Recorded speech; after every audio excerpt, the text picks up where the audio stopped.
Hi folks, I'm your host Olivier Siswakambia et bienvenue dans Colombe Channel dans notre émission Info Show.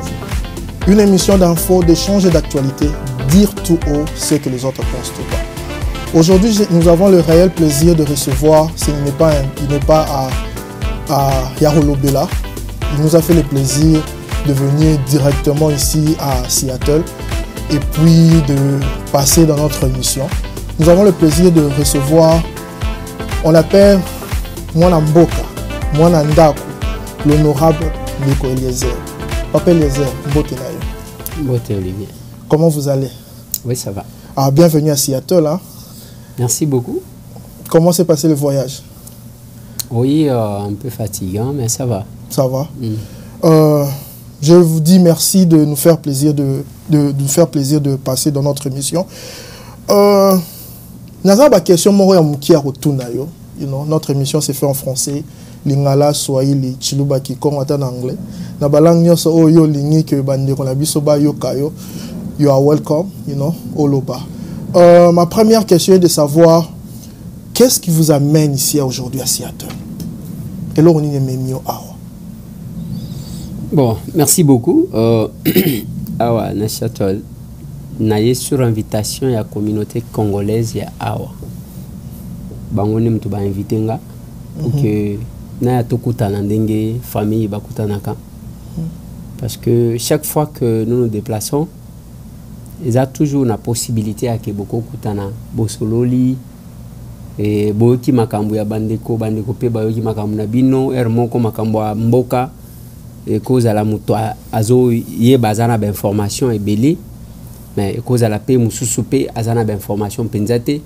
Donc toya kana cadre ya ko échanger ingana za kana principe obindenge toya ka ba libanda awa ezana mutu alinga kaka akia kangi ba photo na ba mindeli akangi voilà nazaki na sénateur boy nazaki na kingani nazaki na ati mais il n'a pas le temps de faire ce qu'il y a koyo ka bande kuna iba congolais et nous avons estimé que notre priorité eza bandeko nabiso parce que bango nde toujours partager na bango même souci même ceux qui ont kende kokuta na mundele c'est par rapport pour la plupart par rapport ya ba makambu ya mboka na biso mais ezana ba mususu pe bakenda kokuta na ba mindele kapona kofunda mboka na bango donc naza awa sur invitation de la communauté congolaise oyo eza awa na Seattle voilà.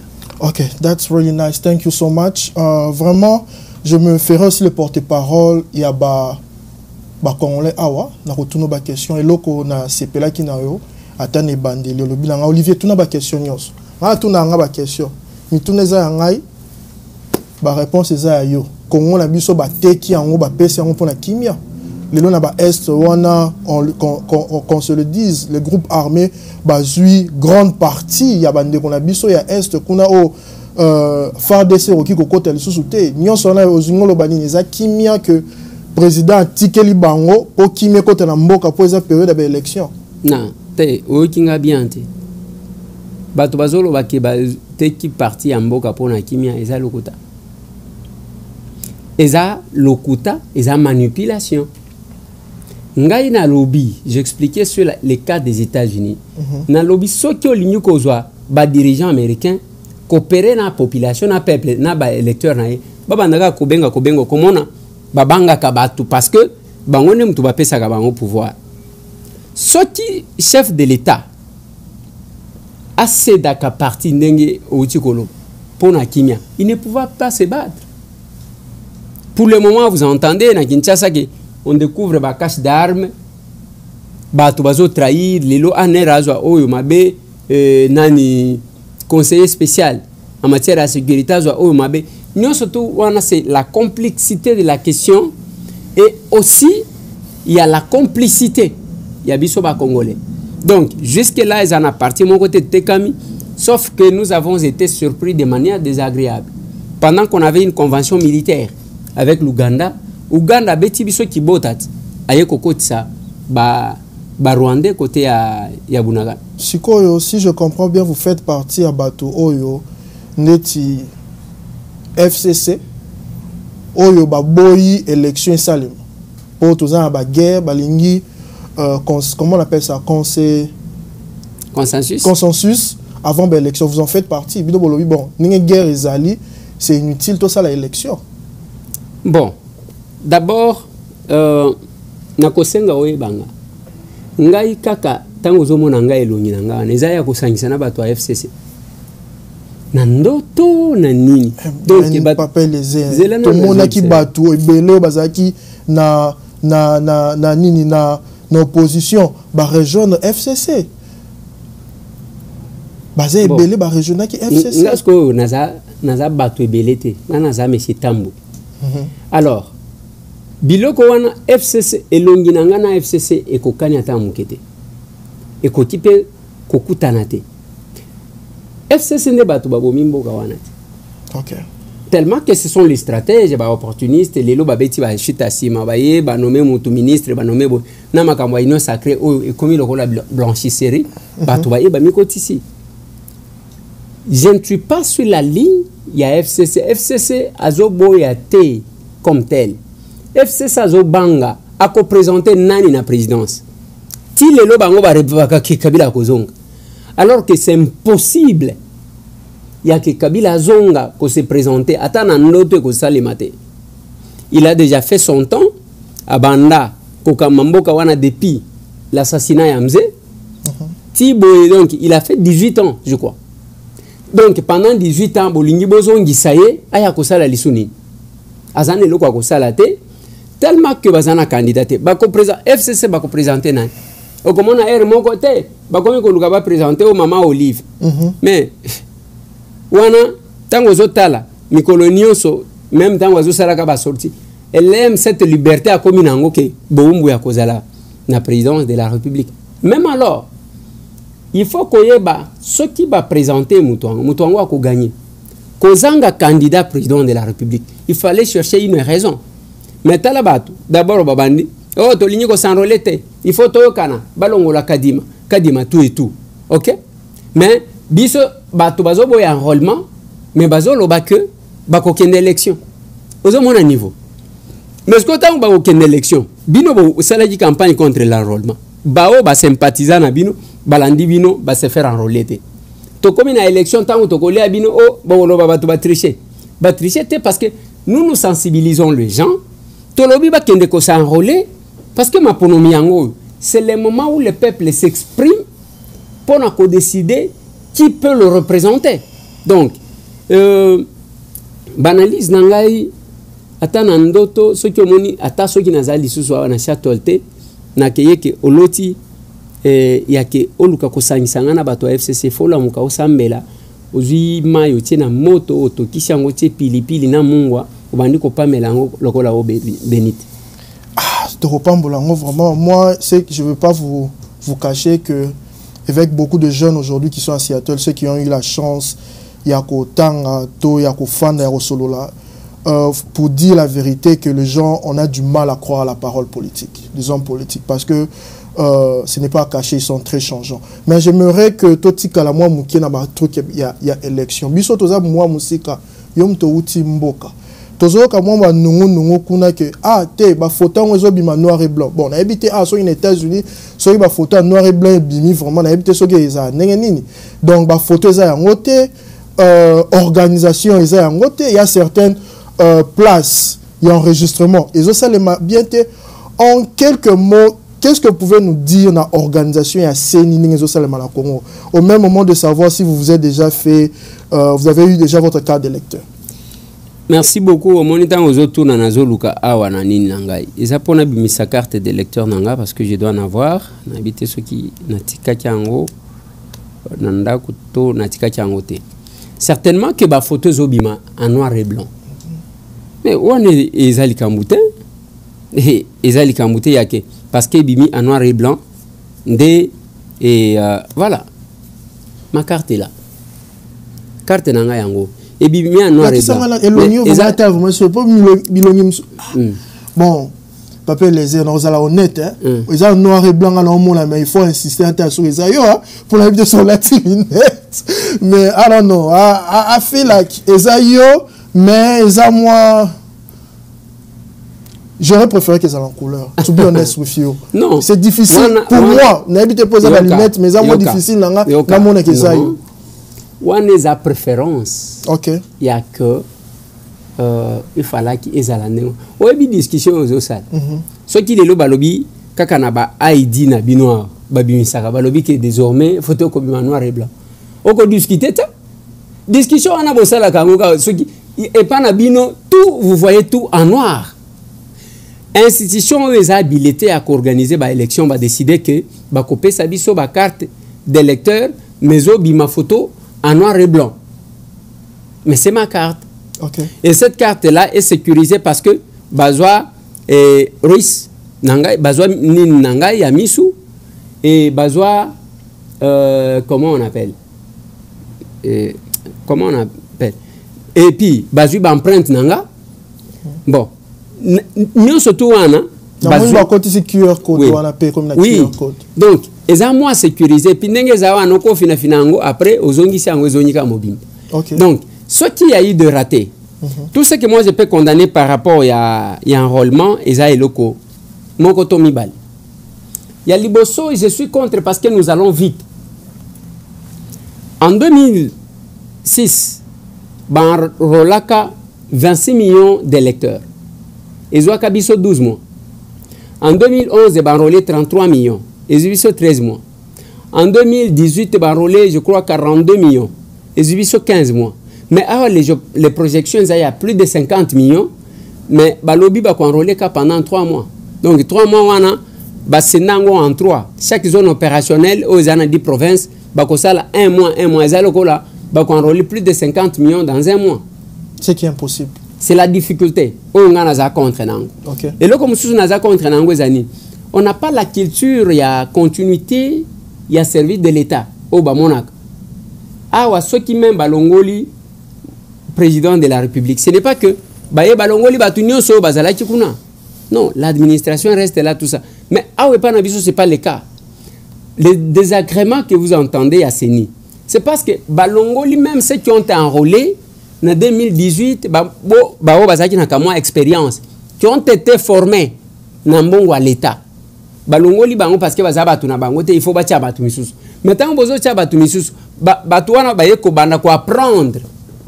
Parce que cette machine là, c'est pas une machine aux yeux tieboé à l'opérateur de saisie à kanyo photo té. Et ça que ba remplir ba donner ce qui prend beaucoup de temps. Après bandi ko cha position machine na position yake yango moko ça la cadrage.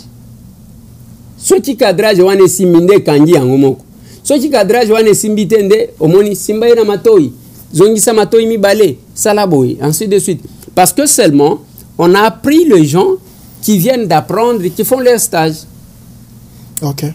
Vraiment na qui pena tout na bino mo ba question sur toujours sur le plan électoral mais moi tenzo faire biso défaut na kolingana jump un peu rapidement na deuxième moment émission na biso dans tout nos questions concernant moi actualité na mboka na biso on a vraiment honnête na yo et que ba jeune et belé ba congolais et belé à l'étranger on ne croit plus à la parole politique. Ça je vous dis vrai parce que on a du mal ya ko ndima maloba o bozo loba mingi ezalaka boko ya pas ba congolais kaka soki to komi ba période ya ba élection.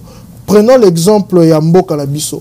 Qu'est-ce qu'on peut dire du bilan du président? Trouvez-vous son bilan est très positif? Parce que belé bazo ba bilan est positif te ata sali makambu mais tela yo wana bilo belé a prometaki a salite yo lelo na mboka o okomona ni ba congolais et là on a zo c'est pour oye okoyoka ne ba congolais bazo loba. Je me fais juste moi porte-parole. Il y a ba question pour la jume opportunité au solana. Croyez-vous qu'aujourd'hui ba congolais o ba retirer je dirais confiance à la parole politique, à l'homme politique congolais? Croyez-vous que vraiment, à ceux qui bohème dans l'élection, qui ont voté, que ce soit le président Félix, que ce soit le président Moïse Katumbe, ou bien tous les autres là, acteurs politiques? Croyez-vous que tu as aucune dimension sur Maloba?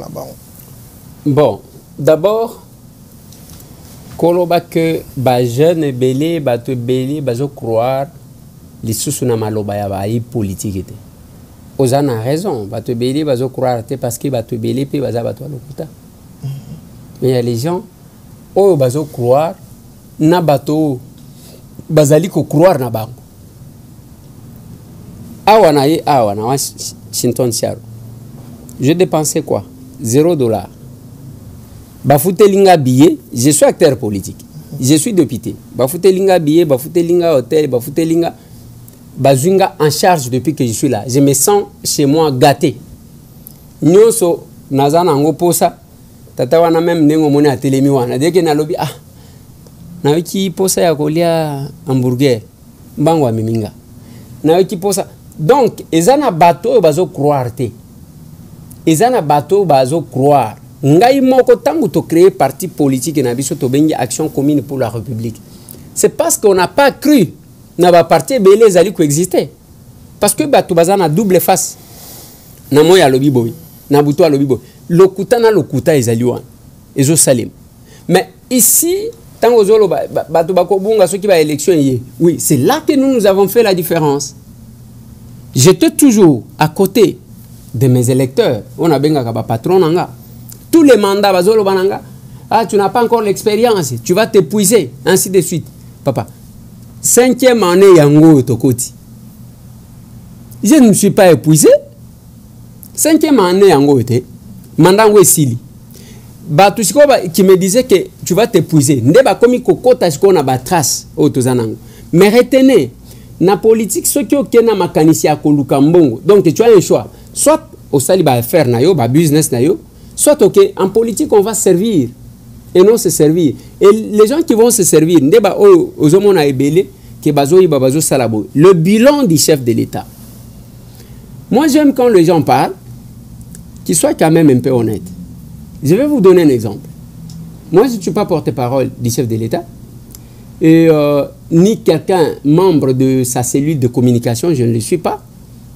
Moi encore porte-parole du gouvernement.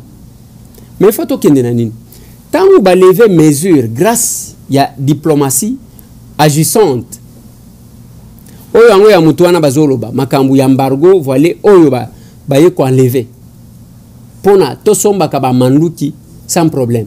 Qu'est-ce qui s'est passé? Kakabino wana bo changer te eza peuple ndé mutu a gagné. Donc tango ezo tambola te c'est Félix. Ce qui est tamboli peuple. Ozo mona mentalité eza wana. Oui, il y a des choses que lui-même même le chef de l'État a dénoncé. Atalisi batuke net justice. Bako kanga batu ba yibi bakangi bango mbongo wango bazozongisa te. Ozo sentir que le chef de l'État a baillé même justice.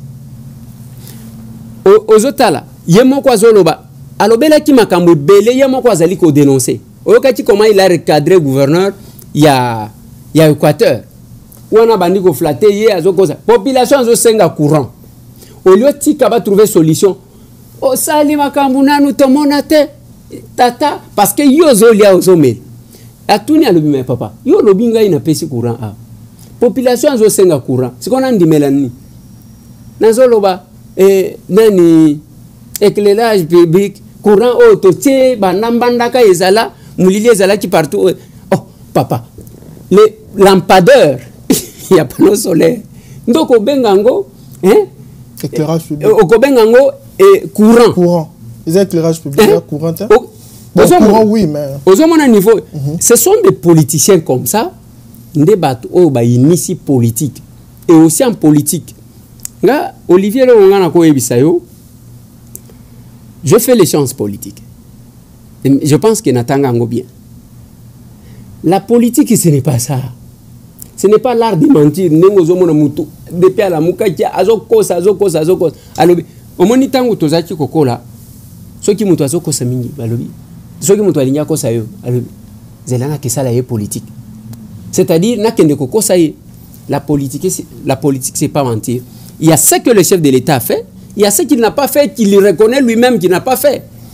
Et pour terminer, ce que je demande à Félix, il compare une formule à 1 plus 4. Il y a 1 plus 4 à Kabila wan. Wapi batonga ta forage d'eau. Parce que Kabola budget mobimba ya mboka budget ya 2006. Bakabola yango entre baya ya wana 5.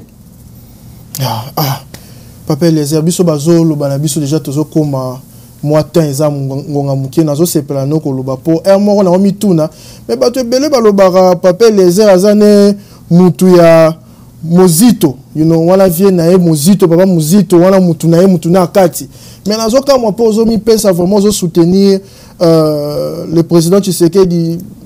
You don't have to answer this question. Oza obligé à répondre à la question ou soutenir une élection. On bien privé, mais I just asking. Ok. D'abord, je vais apporter un correctif avant de répondre. Ok. Ceux qui vont bien à soutenir, même Ao, n'ayez pas encore soutenir le chef de l'État. Tenga za kamuto ba soutien te. Hein? Au moni mutu. Non, la communauté de Kabea Kamanga, nous soutenons le chef de l'État. C'est quoi cette histoire-là? Ngai nazana logique wanate. Nazamu to ba soutien te. Il y a une question d'objectivité par rapport à Makamunenge Zosalema. Moi, nous sommes battus. Félix Antoine Tshisekedi Tshilombo, actuel, qualité naïa qui président de la République, c'est le fruit de nos efforts. Bisonde bakolo pouvoir, bisonde le kola kiti wane de la cam moko il faut mutu moko vendre. Ndeye moko na biso vendre place wana. Mais si je le dis, c'est parce que mutu moko tuna kinga bon, pourquoi ils ont critiqué? Parce que j'ai critiqué l'union sacrée aussi. Je critique quand ça ne va pas. Oh pona nini otikali kaka wana olingi ko bimate. Na lobimo. Et là ko bimisa kangate, c'est parce que na linga ko sangana na kabila te. Na batuna été. Pourquoi? Parce que ceux qui ont opposition olinga te biso to ko associer yo kana FCC. Il fallait ki ndenge to yaki wana bango lokola banyokola kibiso na aner na bango na nyoso basalaki bango bazala na ngamu na bango biso même ceux qui tozana ba erreur entre biso tozala na côté na biso on lave le linge sale en famille. Mais entre-temps bato kabila bayoka na ntunga ya opposition bayoka ntunga. Mais dommage que les gens n'ont pas compris. J'ai été stomaqué les jours que j'ai vu mon vieux Martin Fayou batunaye kotambola na ba Shadari na ba Kalev na lui. Qu'est-ce que je vois là? Parce que j'ai vécu mukolo oyo babetaka vienanga Martin et loko wane vimbisaka yemutu et la photo qui circule là c'est notre photo ngai bakanga cameraman nanga Dieu makese. Mais okende ko sanga na batu wana ndenge nini ata soki Félix ango mais Félix azande konayo. Et en toute sincérité, même les gens makambo ko soutenir, ou tuninga na ko soutenir na. Djebisanga ba candidat nani a déposé candidature. Tu as vu notamment 3-4 candidats. Tangana ntoka. Le président Félix, le président Martin Fayulu, président Nani Moïse Katumbi, Nani Soussou n'a cité déjà Fayulu. Ouais. Bon, 3-4 hein? Les pressentis candidats. Le chef de l'État n'a habité ce qui a déclaré. A déclaré déjà. Ok, admettons. Tozui Félix Antoine Tshisekedi Tshilombo. Tozui Moïse Katumbi Tshapa. Tozui Adolphe Muzito Aotaki ko déclaré. Tozui Martin Fayulu Madidi. Tozui Matata Ponyo Mapon. Tosu Kisi Wanate. Il faut Toba Kisagate. Tozui Daniel Saf. Bouchemouni candidat président. On sait qui n'est. C'est pour vous dire que la candidature les gens qui se manifestent. Tozui Lisanga Bonganga. Tozui Viananga Franck et Djongo Chamba. Donc, il faut qu'on ait il faut qu'on ait non, non, moi je ne suis pas encore déclaré. Ah, vous n'êtes pas encore déclaré. Et Bisson Action Commune pour la République, nous ne sommes pas de ces partis-là où quelqu'un déclare ses ambitions après, à Bengi Batou pour que Bandi Makaka. Donc, sous-entend aux autres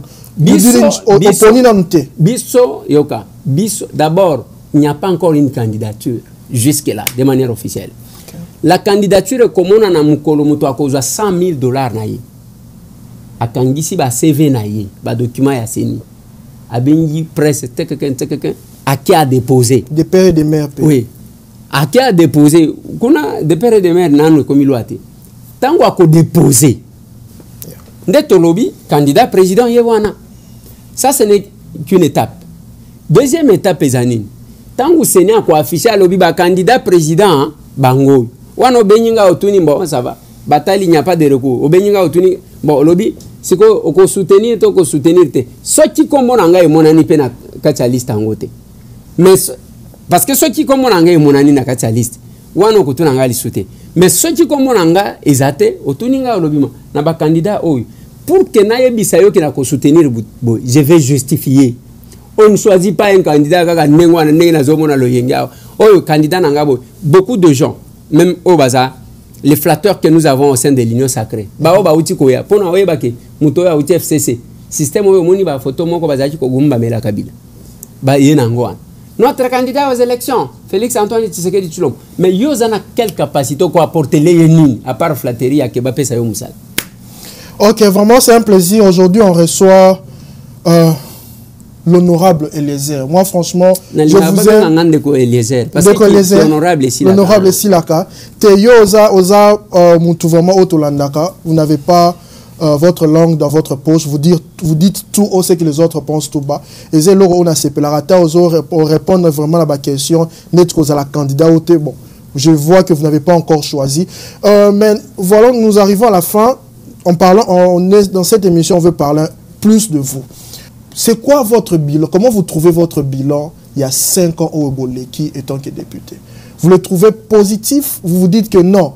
On a sali Moussa, on a vraiment malamou, et puis je mérite de me présenter, ou soit vraiment je veux être honnête, na moni vraiment que na sala qui bien té. Je préfère que na zonga na Moussa on a yebi, étant que journaliste vraiment à côte à partout, parce que c'est grâce à vous, vous avez créé beaucoup de choses. Le journaliste belé politique, bazon la politique, au tikano qui est député, tu te dis que non, na zonga na Moussa on a yebi, ou soit na postuler les choses. Comment trouvez-vous d'abord premièrement votre bilan? Vous le dites positif ou négatif? Merci beaucoup parce que c'est une bonne question. Je voulais répondre en tant que moi parce que ceux qui te lobby bisoba député. Je prends exemple à Papa Léon Molière. Na mona ki aleki na plateau moko ya Peter Tchani. Alobike basali loko mon côté et belé ba kozongate. Ça c'est lui non. Mais ici je réponds en tant que M. Tambo. Mon bilan est largement positif. Très positif. Citez-nous rapidement moi 2-3 choses que vous êtes vraiment fiers de ça que en tant que député j'ai fait mission reconnue à un député d'abord les missions principales les agami bal. Légiférer contrôler. Et na contrôle wanande ko tiko sanctionner ceux qui aussi c'est ko contrôler mission Zakawa ko légiférer j'ai proposé des lois qui sont passées dont on a débattu ko contrôler et d'ailleurs ma proposition de loi mon kolezo salema Assemblée nationale et tonda na monate iloko ba to ebele bazo débattre tout le monde a appuyé. Deuxième élément ko contrôler, on a contrôlé et ceux qui savent, auto sala, to contrôler, to sanctionner. Et en dehors de ça, pendant tout mon mandat, j'étais toujours au pied de mes électeurs. Voilà pourquoi mon bilan est largement positif. Mais vous contrôlez mes boutiques qui rament. Vous contrôlez mes boutiques qui rament.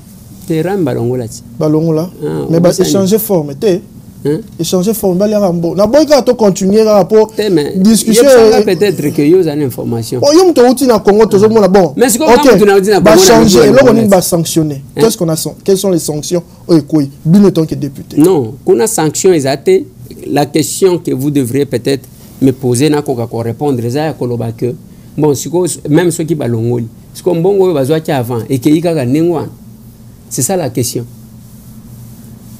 Bon, d'abord pour na balongola ramango yo ibimaka munene salemaki na lejika na radio moko na lobby lokola ramo ezolongwa te tozaki na vacances parlementaires na lobby ne tozozonga na session en mars to kokwe sa premier ministre ba kindengwa na balongoli parce que ba yebi que ezana ba joueur musu ba sakara kala bango te. OK. Bon papa Kolo Lupang, moi la Kolo Lupang. Si vous me permettez de le dire comme ça, moi la Kolo Lupango. Pour la batu au bako voter bino na Congo, qu'est-ce que vous pouvez leur dire? Quel est le projet que vous pouvez les amener pour un mandat au Isoya pour le bako non baroki ko voter? Dans quelques mots, dans quelques phrases. Quel est le projet que vous pouvez vous dire que non, on s'est présenté attendre dans lobby mais nako bunela projet moko boy. Bon, et le quoi c'est que cause à la continuité à autre ça. on se bat pour plusieurs choses. D'abord, pour encourager sa Congo dignité.